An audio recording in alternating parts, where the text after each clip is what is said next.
what we do. We fix it, we break it, and then we repeat the process.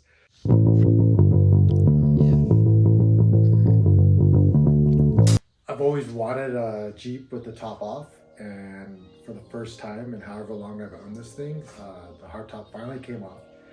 With that, we had to pull off our brackets for our Frontrunner rack, or disassemble it. And one thing we noticed was the interior brackets, the brackets that sit underneath the hardtop, which helps sandwich the hardtop and give the rigidity for the Frontrunner rack that it's known for. Unfortunately, after years of crawling and just driving and having fun and, you know, high speed, a lot of bumpy roads, we found a point of failure. It seems to be one of the only points of failure that I could notice on the Frontrunner rack.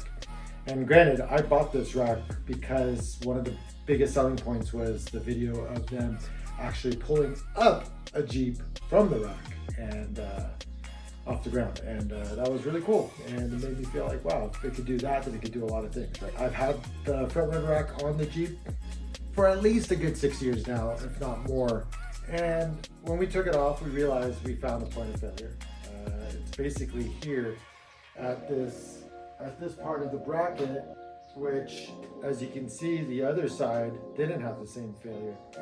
It has two pieces which kind of come up and 90-degree out as kind of like the supports.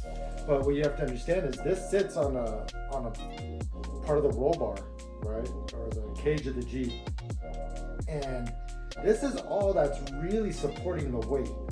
And one thing you'll notice if you look closely is, yeah, it's one piece, and unfortunately there's hairline cracks in this one as well. And you can see the ones from this side have completely gone off. I'll be welding it back on and then figuring out a little bit of a reinforcement. Like I said, this has been through a lot of abuse.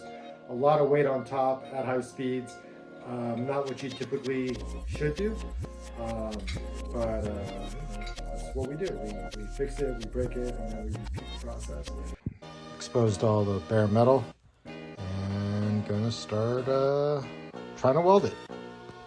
You might be like, Oli, are you trying to say you're some kind of welder? Nope, I'm just saying if I can do it, so can you.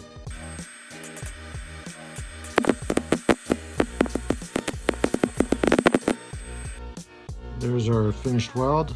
A little ugly, but nope, solid. Still together. All right, I've got the one plate that I still have in position to re-weld it back on. Let's see how this goes.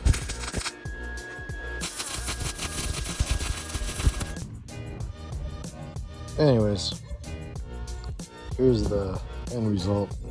I mean, not the world's prettiest thing, but it's gonna work.